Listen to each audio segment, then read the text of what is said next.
Hello everyone, welcome back to my channel. Hi, I am Sunny and I am a software engineer. आज हम daily leet code challenge से एक और problem solve करने वाले हैं और प्रॉब्लम का नाम है number of enclaves. So problem number है 1020 लीड कोड पे। सो प्रॉब्लम पे आने से पहले मैं आपको बता दूं कि आपको इस वीडियो में क्या क्या सीखने मिलेगा। तो आईपैड पे आ जाते हैं। सो यहाँ पे मैंने आज का एजेंडा लिख रखा है कि आपको इस वीडियो से क्या क्या सीखने को मिलेगा। सो सबसे पहले लिखेंगे क्या हम क्या क्या सीखेंगे। सबसे पहला चीज़ तो होता है कि how to approach a problem.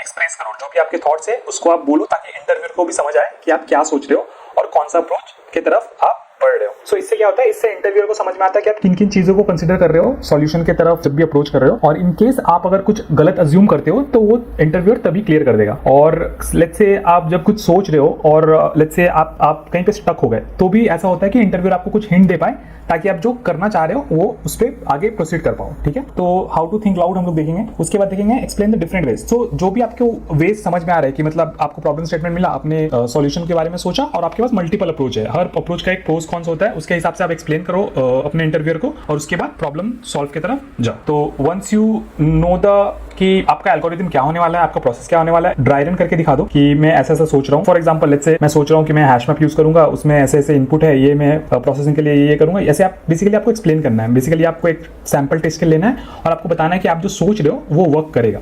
ठीक है, एक बार आपका ड्राई रन चल जाता है, dry run in the sense कि आपको वर्बली बताना होता है कि बेसिकली आप कैसे उसको सॉल्व करोगे, राइट, आपका आउटपुट कैसे आएगा। और एक बार आप और इंटरव्यूअर अग्री करते हैं उस सॉल्यूशन पे तो आप आगे जाके कोड इंप्लीमेंट करोगे। ठीक है, इसके लिए आप कोई भी लैंग्वेज जिस पे आप कंफर्टेबल आप यूज कर सकते हो। कोडिंग लैंग्वेज के लिए कोई कंस्ट्रेंट नहीं होता है। और एंड में हम देखेंगे एक बार कोड लिख दिया उसके बाद हम उसका time and space complexity analyse कर लेंगे। ठीक है, तो जल्दी से आ जाते हैं अपने लीड कोड स्क्रीन पे और प्रॉब्लम स्टेटमेंट पढ़ते हैं और समझते हैं क्या है।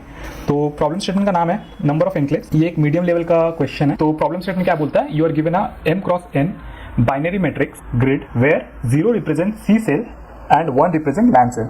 So basically हमारे पास एक binary matrix है 0 1 का और इसमें दो वैल्यूज है 0 and 1 as it is a binary matrix और 0 represent a C cell and 1 represent a LAN cell। ठीक है, अब क्या बोला है, a move consists of walking from one LAN cell to another adjacent 4 directionally। ठीक है, so another adjacent LAN cell में मूव कर सकते हैं और walking off the boundary of the grid। ठीक है, so basically क्या बोल रहा है कि आप किसी भी सेल पे अगर हो, let's say फर्स्ट सेल पे, यहाँ से आप इसके 4 डायरेक्शन में मूव कर सकते हो, left right up down. So for example let's say ये सेंटर में जो 1 यूज कर लेता हूँ तो इसमें आप इसके एडजेसेंट सेल क्या क्या है, टॉप डाउन लेफ्ट राइट। ठीक है, डायगोनली नहीं जाना है, सिर्फ 4 डायरेक्शन में जाना है। तो कुछ कुछ क्वेश्चन में आपको ऐसा भी मिलता है कि आपको डायगोनली भी अलाउ करते हैं, बट इस क्वेश्चन के लिए हमें सिर्फ 4 डायरेक्शनली मूवमेंट पे फोकस करना है। ठीक है, क्या रिटर्न करना है, return the number of land cells in grid for which we can not walk off the boundary of the grid in any number of moves. ठीक है, तो इसका मतलब क्या है, इसका मतलब है कि हमें वैसे सेल्स बताने हैं लैंड सेल्स, मतलब बेसिकली 1 जिसको यूज करके हम बाउंड्री तक नहीं जा सकते। बेसिकली बाउंड्री पे आप पहुंच गए तो बाउंड्री के बाहर आप ग्रिड के बाहर जा सकते हो, राइट। तो ये वही पूछा है कि return the number of land cells in the grid for which we can not walk off the boundary of the grid in any number of move. ठीक है, हमें ऐसे लैंड सेल्स बताने हैं, उसका काउंट बताना है जिसको यूज करके हम बाउंड्री तक नहीं पहुंच सकते। सो इसको और बेटर तरीके से समझने के लिए हम अपने आईपैड पे आ जाते हैं और देखते हैं कि ये प्रॉब्लम स्टेटमेंट बोला गया है। तो यहाँ पे मैं आपको दिखा दूं, मैंने एक M क्रॉस N का मैट्रिक्स बना रखा है। ठीक है, जैसे कि हमारा बाइनरी मैट्रिक्स है, हमारे पास सिर्फ 2 वैल्यूज है 1 0। ठीक है, तो अब यहाँ पे मैंने सिमिलर मैट्रिक्स बनाया है बट कुछ वैल्यूज चेंज किए मैंने जस्ट फॉर बेटर अंडरस्टैंडिंग। ठीक है, ताकि मैं आपको अच्छे से समझा पाऊँ कि क्या बोला है। तो ये क्या बोल रहे हैं कि हमारे जो भी ऐसे लैंड सेल्स के काउंट बताने हैं जिसको यूज करके हम लोग बाउंड्री पे ना आ पाए, राइट। बाउंड्री कौन सा है हमारा, ये हमारा फर्स्ट रो हो गया बाउंड्री, लास्ट रो हो गया बाउंड्री, लेफ्ट मोस्ट कॉलम हो गया बाउंड्री और राइट मोस्ट कॉलम हो गया बाउंड्री। तो ये हमारा बाउंड्री होता है। ठीक है, तो हम जब भी किसी सेल पे खड़े हैं हम किस डायरेक्शन पे जा सकते हैं, 4 डायरेक्शन पे, टॉप लेफ्ट डाउन राइट। ठीक है, सो बेसिकली इस ग्रिड पे अगर आपको वॉक करना है तो आपको लैंड ही यूज करना पड़ेगा, राइट। आप वॉक नहीं कर सकते वाटर पे, राइट। तो अब अगर इस मैट्रिक्स को अच्छे से देखोगे, अगर मैं इस लैंड पे से स्टार्ट करता हूँ मूव करना तो मैं बाउंड्री पे ही है। ये अगर आप देखोगे ये ऐसे नंबर्स है, ऐसे 1 है जो बाउंड्री पे ऑलरेडी। ठीक है, तो ये कंसिडर नहीं होगा। लेट्स से इन तीनों में से कोई एक लैंड को कंसिडर करता हूँ, फॉर एग्जाम्पल दिस। अब मैं इस लैंड से अगर स्टार्ट करता हूँ वॉक करना तो मैं कहाँ जा सकता हूँ, मैक्स टू मैक्स इसके डाउन सेल पे जा सकता हूँ, मतलब इस सेल पे आ सकता हूँ। इसके बाद मैं इसके लेफ्ट पे जा सकता हूँ यहाँ पे, बाकी इसके बाद कहीं नहीं आ सकता। क्यों, क्योंकि इसका जो वैलिड डायरेक्शन है, एक है अप, एक है डाउन, एक है लेफ्ट, बट तीनों सेल में वाटर है, राइट, 0 है विच इज वाटर। तो मैं मूव नहीं कर सकता इस डायरेक्शन में, राइट। सो ये कुछ ऐसे सेल्स लैंड सेल्स है जिसको यूज करके आप बाउंड्री नहीं पहुंच सकते। राइट। कोई भी वैलिड मूव करके आप बाउंड्री तक नहीं पहुंच सकते, तो हमें बेसिकली इसी का काउंट देना है, ठीक है। आई होप आपको समझ में आ गया होगा। मैं एक और छोटी सी मैट्रिक्स बना के आपको बता देता हूँ। अब अगर मैं इस मैट्रिक्स को कंसीडर करूँ, तो अगर आप यहाँ से स्टार्ट करते हो, लेट्स से आप यहाँ से स्टार्ट करते हो, तो आप यहाँ से इस सेल पे जा सकते हो, राइट, इसके नेक्स्ट एडजेसेंट पे जा सकते हो, फिर एक लेफ्ट एडजेसेंट पे जा सकते हो। अब देखो, इस लैंड को यूज़ करके मैं एक ऐसे लैंड पे पहुँच गया जो बाउंड्री पे है, राइट। क्वेश्चन में क्या बोला है हमें? क्वेश्चन में हमें यही बोला है, अगर मैं स्क्रीन पे दिखाऊं, क्वेश्चन में हमें यही बोला है, return the number of land cells in the grid for which we can not walk off the boundary of the grid in any number of moves. समझ रहे हो? इसका मतलब है कि आपको ऐसे लैंड सेल्स बताने हैं जिसको यूज करके आप बाउंड्री तक ना जा पाओ, ठीक है। लेकिन यहाँ पे तो हमारे पास ऐसे सेल है जिसको यूज करके हम बाउंड्री तक पहुंच जा रहे हैं, राइट। और कोई सेल है क्या? यहाँ पे और कोई सेल नहीं है, मतलब इसका आंसर होगा 0। देयर इज नो सेल जिससे हम लोग बाउंड्री तक ना जा पाए, राइट। वेयर अगर आप ये वाला मैट्रिक्स देखोगे तो यहाँ पे ऐसे 3 लैंड सेल्स है, राइट, जिसको यूज करके आप बाउंड्री तक नहीं पहुंच सकते, राइट। बाकी अगर ये 3 सेल देखोगे, ये ऑलरेडी बाउंड्री में, राइट। इसके साथ अगर कोई एडजेसेंट सेल होता जिसको जो सेंटर में कहीं पे होता है, वहाँ से मूव करके मैं इस सेल तक आ पाता, तो भी वो सेल भी कंसिडर नहीं होता, राइट। सिमिलर टू दिस, जैसे यहाँ पे सेंटर में ऑलरेडी है लैंड, बट ये एडजेसेंट इससे कनेक्टेड है जो बाउंड्री में ऑलरेडी, राइट। लेट्स से यहाँ पे एक और कॉलम होता, तो अब कैसा होता कि आप कोई भी सेल से यहाँ से ट्रैवर्स करो, तो ये आप इसको कनेक्ट करके आप ऐसे ऐसे ऐसे आके बाउंड्री सेल तक आ सकते हो।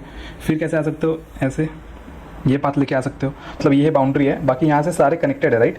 तो कोई भी यूज़ करोगे तो आ जाओगे। यहाँ पे कोई भी एक ऐसा लैंड नहीं है जिसको यूज़ करके आप बाउंड्री तक ना पहुँच पाओ, तो इसके लिए आंसर 0 है।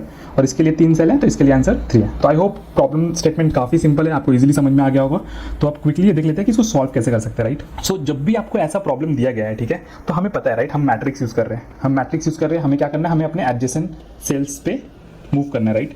तो ये सिंपल है, राइट। जब भी ऐसा कोई भी है क्वेश्चन, वो अगर आप ठीक से सोचोगे तो ये कुछ नहीं है, ये एक ग्राफ प्रॉब्लम है। आप पूछोगे कि ये तो मैट्रिक्स दिया हुआ है, लेकिन आप कैसे बोल सकते हो कि ये ग्राफ प्रॉब्लम है? कैसे बोल सकते हैं? यहाँ पे सिंपल है, आप यहाँ पे इस मैट्रिक्स में हर एक सेल को एक नोड मान सकते हो, ठीक है। You just think of this cells as one of the node, जिसको यूज करके आप एडजेसेंट में जा सकते हो, राइट। इसका मतलब अगर 1 एडजेसेंट सेल आपको 1 है, मतलब ये कनेक्टेड है, आप जा सकते हो, बट आप 0 पे नहीं जा सकते, ठीक है। आप उसको एक डिसकनेक्टेड मान लो कि जो 1 है वही कनेक्टेड है, आप वहाँ से वहाँ मूव कर सकते हो, बट 1 से 0 मूव नहीं कर सकते, राइट। तो you can think of each cell as a node, और हम कोई भी ट्रैवर्सल मेथड लगा सकते हैं in order to traverse each of this cells, right. तो हमारे पास क्या क्या ट्रैवर्सल मैकेनिज्म होता है ग्राफ में? एक होता है BFS, एक होता है DFS, राइट। इन दोनों को यूज़ करके आप पूरे मैट्रिक्स को ट्रैवर्स कर सकते हो, या पूरे ग्राफ को। तो ये बाइनरी मैट्रिक्स से हम लोग सिंप्लिसिटी के लिए इसको मैट्रिक्स कंसिडर करेंगे, बट एज आई मेंशन, ये एज लाइक आप समझ गए होंगे कि ये एज अ ग्राफ भी बोल सकते हो, ठीक है। तो अब DFS यूज करें या BFS यूज करें? सिंपल है, राइट। हमें तो पता है कि हमें ट्रैवर्स करना है, और ये दोनों ऐसा ट्रैवर्सल है जो आपको एक एफिशिएंट वे देता है किसी भी टाइप के मैट्रिक्स या ग्राफ को ट्रैवर्स करने के लिए। तो हम आज के इस वीडियो के लिए DFS यूज करेंगे, ठीक है। BFS से भी कर सकते हो, जिसको BFS आता है आप प्लीज इस वीडियो को देखो, और उसके बाद मुझे एक BFS यूज करके उसका सॉल्यूशन अगर आपको आता है तो आप प्लीज कमेंट में डालना, ठीक है। मैं आपको आपके कमेंट को पिन कर दूंगा या शाउट आउट भी दूंगा। तो आते हैं प्रॉब्लम पे। तो अब मुझे पता है कि मुझे DFS यूज करना है ट्रैवर्सल के लिए, बट लॉजिक क्या होगा, कैसे आप ये फाइंड आउट करोगे, ठीक है। कैसे फाइंड आउट करोगे कि कौन से ऐसे सेल्स है जिसको यूज करके नहीं जा सकते। इस पे आने से पहले मैं बता दूं, इस वीडियो के पहले एक वीडियो मैंने बनाया था जहां पे मैंने एक और प्रॉब्लम सॉल्व किया था, आपको दिखाता हूं स्क्रीन पे, नंबर ऑफ क्लोज्ड आइलैंड्स। सो यहाँ पे ये प्रॉब्लम बहुत ही सिमिलर है नंबर ऑफ क्लेव से, बस इसमें एक माइनर सा चेंज था, ठीक है। अगर आपने ये वीडियो नहीं देखा है तो आप देख लो। अगर आप इस वीडियो को देखोगे तो यहाँ पे मैंने 2 चीज़ें बताया था। एक बताया था कि नंबर ऑफ आइलैंड कैसे काउंट करते हैं गिवन अ मैट्रिक्स, और उसके बाद मैंने बताया था नंबर ऑफ क्लोज्ड आइलैंड कैसे काउंट करते हैं, ठीक है। अभी जो हम कर रहे हैं वो है नंबर ऑफ एनक्लेव्स। अगर आपने पिछला वीडियो देखा होगा तो इसको आपको सॉल्व करने में बहुत ही आसानी होगी, क्योंकि इसमें एक माइनर चेंज करोगे और सिमिलर कोड से आप इसको सॉल्व कर सकते हो, ठीक है। अगर आपने वो वीडियो नहीं भी देखा है तो कोई बात नहीं, मैं वैसे भी यहाँ पे कंप्लीट समझाने वाला हूँ कि क्या करना है, बट मैं बोलूँगा कि पिछले वीडियो को भी आप एक बार देख लेना। तो वापस आते हैं अपने आईपैड पे। तो अभी हमें पता है कि हमें ट्रैवर्स करना है, ठीक है। तो अब सबसे पहले तो समझते हैं कि क्या बोला है, हमें ऐसे सेल खोजने जो बाउंड्री तक ना जाए। तो उसके लिए सिंपल है, हमें समझ आ रहा है, राइट। अगर आप लेट्स से फॉर एग्जांपल आप इससे स्टार्ट करते हो DFS, ठीक है। ये क्या करेगा, अपने एडजेसेंट को विजिट करेगा, राइट। इसके एडजेसेंट को विजिट करेगा, राइट। और जब ये ट्रैवर्सल कर रहा होगा, ये कभी भी ऐसे सेल तक नहीं पहुंच सकता जो कनेक्टेड ना हो। तो अभी आप देखोगे सेल को यूज करके हम BFS ट्रैवर्सल यूज करके या कोई भी ट्रैवर्सल टेक्निक यूज करके हम इन सेल्स को टच नहीं कर पाएंगे, राइट। तो इसका मतलब क्या है कि कोई भी सेल जो कनेक्टेड हो और वो बाउंड्री तक जा रहा हो, वो एक DFS ट्रैवर्सल में कवर हो जाएगा। इसका मतलब क्या है, एक बार और समझते हैं। तो लेट्स से एक और ग्राफ बनाता हूँ। अब इसमें क्या होगा, इसमें जब भी आप लेट्स से यहाँ से DFS स्टार्ट कर रहे हो इस सेल से, ये क्या करेगा, अपने एडजेसेंट सेल में जाएगा जो भी लैंड है, तो इसमें आ गया, ठीक है। ये इसके बाद कहाँ जाएगा, इस पे आएगा, इसके बाद कहाँ जाएगा, इस पे आएगा। तो ये क्या कर रहा है, जो भी कनेक्टेड है वो सारे विजिट कर लेगा एक बार में, राइट। वैसे ही मान लो हमारे पास अगर और भी रोज होते हैं, और लेट्स से एक और कॉलम कर लेते हैं। जस्ट मैं समझाने के लिए बोल रहा हूँ, बहुत सिंपल है, आपको समझ आ गया होगा होपफुली, बट मैं फिर भी एक्सप्लेन कर देता हूँ जो भी बिगिनर समझ के लिए इजी होगा। तो लेट्स से मैंने इसमें और थोड़ा एक्सपेंड कर लिया, ठीक है। तो हमें तो पता है कि इस सेल के लिए ये कनेक्टेड है, ठीक है। इसके बाद देखो, अगर ये सेल पकड़ते हो तो ये भी क्या करेगा, बाउंड्री तक कनेक्ट हो जाएगा। मतलब अगर ये डीएफएस ट्रैवर्सल करते हो इस पर्टिकुलर नोड के लिए, तो ये इसको टच करेगा जो बाउंड्री पे है, इसको टच करेगा जो बाउंड्री पे है। तो मतलब दो बार आप इसको आप समझ सकते हो कि these are disconnected component in a graph. I hope आपको ये समझ आता होगा कि डिस्कनेक्टेड कंपोनेंट क्या होते हैं। तो आप अगर दो बार इन दोनों कंपोनेंट पे डीएफएस चलाओगे तो सारे वन कनेक्ट हो जाएंगे जो बाउंड्री पे, राइट। तो हमें क्या करना है, सिंपल है, राइट। हमें क्या करना है, हमें ऐसे सेल्स को इस पर्टिकुलर मैट्रिक्स से हटा देना है जो भी बाउंड्रीज पे है। If I can get rid of this, क्योंकि हमें पता है ना कि इसके बाद जो भी ऐसा सेल जो बीच में मिलेगा कहीं पे, जो बाउंड्री पे नहीं जा रहा है, उसको हम एंड में फाइंड आउट कर सकते हैं। तो मेरा बोलने का मतलब क्या है कि लेट्स से हम अगर बाय एनी मीन्स जो बाउंड्री वाले वैल्यूज़ है उसको अगर कन्वर्ट कर दे वाटर में, तो हमारे पास क्या बचेगा, हमारे पास ऐसे सेल्स सिर्फ बचेंगे जो वैलिड है, जो हमें बेसिकली चाहिए, राइट। इसका मतलब क्या होगा, लैंड सेल्स ऐसे using which we can not go to the boundary cells, right. Simple कर देते हैं इसको। सो हम क्या करेंगे, हम सिंपली डीएफएस चलाएंगे। कहाँ पे चलाएंगे, बाउंड्रीज वाले नोड पे चलाएंगे। क्यों, क्योंकि बाउंड्री में जो भी वन प्रेजेंट होगा उसके साथ सारे कनेक्टेड वन हम लोग कन्वर्ट कर देंगे जीरो में, ठीक है। और उसके बाद एंड में क्या बचेगा, हमारे पास वो सेल्स ही बचेंगे जो बाउंड्री में कनेक्ट नहीं होते, राइट। तो लेट्स से इस मैट्रिक्स को देखते हैं। हमारे पास यहाँ पे बाउंड्री में क्या क्या है, ये और ये, ठीक है। ये चार बाउंड्री है हमारा। तो हम सिर्फ इन्हीं में जो नोड्स हैं उसको कंसीडर करेंगे और उस पर डीएफएस चलाएंगे। हम लोग सेंटर को इग्नोर करेंगे, ठीक है। तो अब क्या करेंगे, लेट्स से मैंने इसके लिए डीएफएस चलाया, तो इसके लिए डीएफएस अगर स्टार्ट करेंगे तो हम इसको पहले विजिट करेंगे, इसके एडजेसेंट को विजिट करेंगे, इसके एडजेसेंट को वापस विजिट करेंगे, इसके एडजेसेंट को करेंगे, ठीक है। तो अब इस नोड को यूज करके हमने इन चारों को विजिटेड मार्क कर दिया। इसके बाद हम क्या करेंगे, हम बाकी सेल्स को चेक करेंगे, कोई लैंड है क्या बाउंड्री में, यहाँ पे नहीं है, यहाँ पे नहीं है, यहाँ पे नहीं है, बट ये और ये, ठीक है। तो लेट्स से एक और डीएफएस ट्रैवर्सल चलाएंगे इस नोड से। लेट्स से आप इससे भी चला सकते हो, बट एनीवेज ये सेम ही है। अगर मैं इससे भी चलाता हूँ, बाउंड्री में आप गए, आपने इसके एडजेसेंट को मार्क किया विजिटेड, इसके भी एडजेसेंट को मार्क किया विजिटेड। तो अब देखो इस मैट्रिक्स में सारे वो वन जो बाउंड्री से कनेक्टेड थे हमने उसको विजिटेड मार्क किया। व्हेन आई से विजिटेड मतलब आपको बेसिकली उसको कन्वर्ट कर देना है। तो आप क्या करोगे, हर एक वन को जीरो में कन्वर्ट कर दोगे, ठीक है। 0 0 0। तो अब हमारे इस मैट्रिक्स में अगर देखोगे तो बचा क्या, हमारे सारे वैल्यू जीरो हो गए। तो ultimately once you are done with your DFS traversal using the boundary nodes, अब हमारे पास सेल में ऐसे नंबर ही बचेंगे जो बाउंड्री से कनेक्टेड नहीं है। तो सिंपली हम मैट्रिक्स को ट्रैवर्स करेंगे और चेक करेंगे कितने लैंड सेल्स बचे हैं। तो हमारे इस मैट्रिक्स के लिए 0 बचे हैं, तो आउटपुट होगा 0, ठीक है। वहीं अगर मैं इस मैट्रिक्स के लिए चेक करूं तो सबसे पहले डीएफएस करते हैं, डीएफएस ट्रैवर्सल बाउंड्री पे चलाते हैं। तो लेट्स से मैंने इस नोड से स्टार्ट किया, इसको मैं कन्वर्ट कर दूंगा 0 में, ठीक है। तो ये हो गया 0। इसके बाद इसके एडजेसेंट को कर दिया मैंने 0, इसके भी एडजेसेंट को कर दिया मैंने 0। और कोई बाउंड्री पे है, बाउंड्री पे और कोई भी लैंड सेल नहीं है। तो हमारा डीएफएस ट्रैवर्सल बाउंड्री पे हो गया।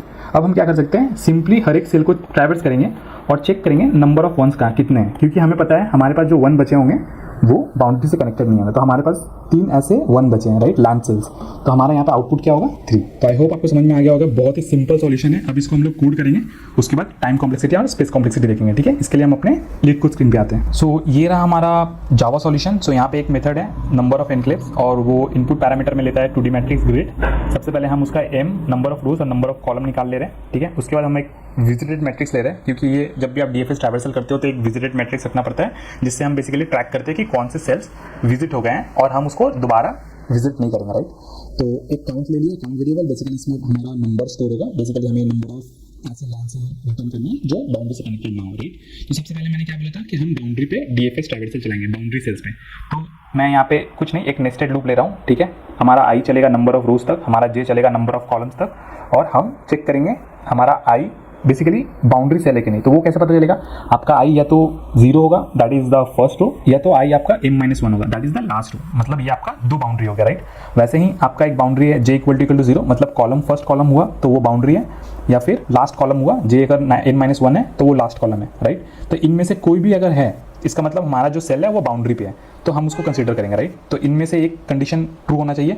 उसके बाद हम नेक्स्ट कंडीशन क्या चेक करते हैं कि वो लैंड होना चाहिए, ठीक है। बाउंड्री पे वो लैंड सेल होना चाहिए और वो विजिटेड नहीं होना चाहिए, ठीक है। इनिशियली हमारा विजिटेड मैट्रिक्स में सब कुछ 0 रहेगा, राइट। और जावा में यूजुअली 0 होता है, ठीक है। जब भी आप एक इंटीजर मैट्रिक्स या इंटीजर एरे डिक्लेयर करते हो, ठीक है। तो हम क्या कर रहे हैं, हम सिंपली जब भी ऐसा सेल हमें मिल रहा है जो बाउंड्री पे है, सबसे पहला चीज जो करते हैं हम उसको कन्वर्ट कर देते हैं जीरो पे, जैसे मैंने बताया था, राइट। सारे बाउंड्री सेल्स में जो भी लैंड है उसको वाटर में कन्वर्ट कर देंगे, ठीक है। और उसके लिए डीएफएस कॉल कर रहे हैं, डीएफएस कॉल कर रहे हैं। तो मैं एक बार डीएफएस का मेथड दिखा देता हूँ। तो डीएफएस क्या करेगा, डीएफएस में बेसिकली हम वो सेल को भेज रहे हैं, आईजे बेसिकली रो और कॉलम नंबर है ये, और उसके बाद ग्रिड जो हमारा मैट्रिक्स है और विजिटेड है, ठीक है। ये तीन चीज़ भेजेंगे। सबसे पहले क्या करेंगे, हमारा जो भी विजिटेड मैट्रिक्स है उसमें इस सेल को मार्क करेंगे एज विजिटेड। उसके बाद हम क्या कर रहे हैं, हम यहाँ पे एक रो और कॉलम एरे लिए हैं। तो ये बेसिकली क्या है, एक बार मैं आपको आईपैड पे बता देता हूँ।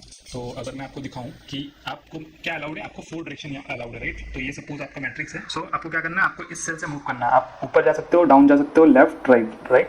तो आप कैसे पता करोगे कि ये इनके वैल्यूज क्या है। तो क्या होगा, जब भी आप ऊपर जा रहे हो मतलब आपका रो डिक्रीमेंट हो रहा है, राइट। अगर आप यहाँ पे ये सेल में क्या है, ये सेल में आप 1,1 पे हो, राइट, 1,1 पे हो। अगर इस वाले सेल पे आते हो तो आपका क्या हो जाएगा, 0,1 हो जाएगा, आपका रो चेंज हो जाएगा। इस सेल पे आते हो तो क्या हो जाएगा, 2,1 हो जाएगा, इंक्रीमेंट हो जाएगा, राइट, रो। वैसे ही अगर आप राइट कॉलम पे जाते हो तो क्या हो जाएगा, रो रिमेन सेम, आपका जो कॉलम है वो इंक्रीमेंट होगा। और लेफ्ट कॉलम पे जाते हो तो आपका रो विल रिमेन सेम और आपका कॉलम डिक्रीमेंट हो जाएगा, 0 हो जाएगा। वही मैं इस एरे के साथ कर रहा हूँ। तो बेसिकली मैंने क्या किया है, एक बार मैं इसको इरेज कर दे रहा हूँ। यहाँ पे मैं आपको बताता हूँ कि वो एरे से क्या होगा। तो अब क्या होता है कि जब भी आपका जो मैंने ये मैट्रिक्स लिया, आर मैट्रिक्स लिया, सी मैट्रिक्स लिया, राइट, इसमें क्या होता है, इसमें जो मैंने वैल्यूज लिए हैं वो 0, 1, 0, -1, और ये क्या लिया, 1, 0, -1, 0।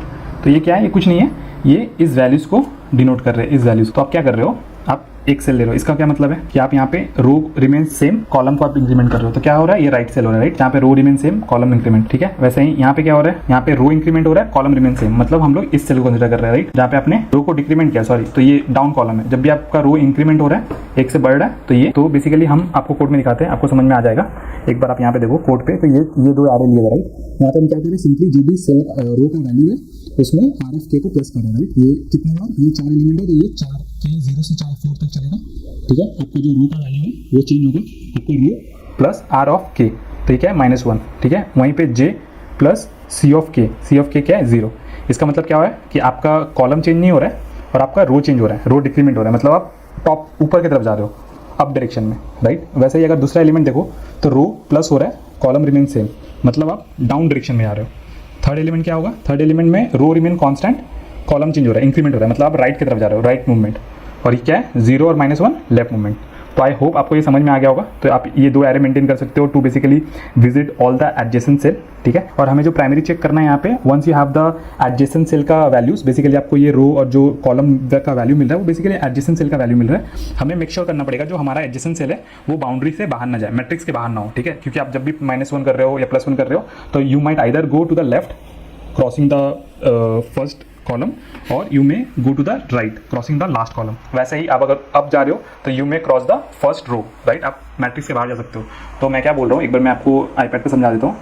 तो आप इस यहाँ से मूव कर रहे हो, let's say you are standing here, यहाँ से आप लेफ्ट जा सकते हो, राइट जा सकते हो, बट अगर आप अप जाओगे तो you may cross this matrix, जिसकी वजह से आपको error index out of bound का एरर आ जाएगा। वैसे ही अगर आप यहाँ पे खड़े हो, if you try to go down आपको एरर आएगा, if you try to go left आपको एरर आएगा। Similarly if you are standing here, अगर आप राइट जाते हो या डाउन जाते हो, you will get error, right. तो ये बेसिकली हमारे बाउंड्री कंडीशन है जो मैं यहाँ पे चेक कर रहा हूँ कि आपका रो का वैल्यू हमेशा ग्रेटर देन इक्वल टू 0 होना चाहिए और रो का value less than equal to number of rows होना चाहिए, ठीक है। वैसे ही कॉलम का value greater than equal to 0 होना चाहिए और कॉलम का value less than equal to number of columns होना चाहिए, ठीक है। सिमिलरली आप चेक करते हो कि वो लैंड सेल है और वो विजिटेड नहीं है। अगर ये नहीं है तो आप चेंज कर देते हो उसको कॉलम बेसिकली वाटर सेल में और फिर से उसका डीएफएस करते हो, राइट। तो ये बेसिकली जब भी आप बाउंड्री के लिए चेक कर रहे हो, आप हर एक सेल के लिए डीएफएस ट्रैवर्सल कर रहे हो जो भी बाउंड्री पे लैंड सेल है, right, and you are converting it to a water cell, ठीक है। सिमिलरली आप क्या कर रहे हो, once you are done with that, आपको सिंपल मैट्रिक्स में ट्रैवर्स करना है, ठीक है। तो यहाँ पे मैंने नेस्टेड फॉर लूप लिया है। क्या कर रहा हूँ, I 0 से m तक जा रहा है और J 0 से n तक जा रहा है और हर एक सेल को चेक कर रहे हैं कि वो 1 है क्या। अगर 1 है और विजिटेड नहीं है, बेसिकली इसकी इस कंडीशन की जरूरत नहीं है, इसको हम हटा सकते हैं। हमें पता है कि हमारे पास जो भी सेल बचा है वो ऐसे लैंड सेल्स हैं जो बीएफएस ट्रैवर्सल जो हमने बाउंड्री पे किया है उससे टच नहीं हुआ होगा, तो वो अल्टीमेटली 1 रहेगा। तो जो भी 1 है उसको हम काउंट प्लस कर लेंगे, बेसिकली नंबर ऑफ 1 को काउंट कर लेंगे तो हमारा आउटपुट आ जाएगा। तो आई होप आपको कोड समझ में आ गया हो। जल्दी से इसका टाइम कॉम्प्लेक्सिटी देख लेते हैं, ठीक है।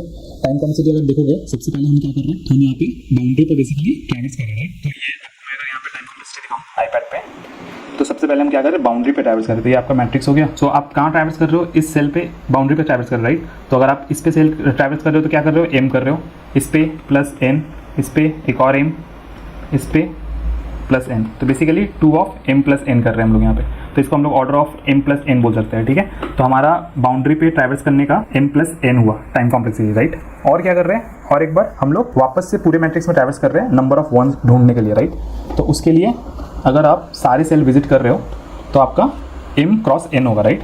तो plus order of m cross n, ठीक है। तो ये हो गया हमारा overall time complexity. So usually हम टाइम कॉम्प्लेक्सिटी में यही करते हैं कि order of m cross n, ठीक है। और एक चीज़, अगर वर्स्ट केस में भी आप अगर जाते हो, लेट्स से आपने आपके मैट्रिक्स पे सारे जो वैल्यूज है वो 1 है, ठीक है। तो आप जब भी BFS ट्रैवल्स सेल स्टार्ट करोगे, यहाँ से लेट्स से आपने स्टार्ट किया तो क्या होगा, ये हर एक सेल को ट्रैवल्स करेगा, ठीक है। हर एक सेल को ट्रैवल्स करेगा, ठीक है। तो बेसिकली क्या करते हैं, अपने एडजेसेंट को ट्रैवल्स करेगा हर एक सेल को। तो वर्स्ट केस में क्या हो गया, order of m cross n।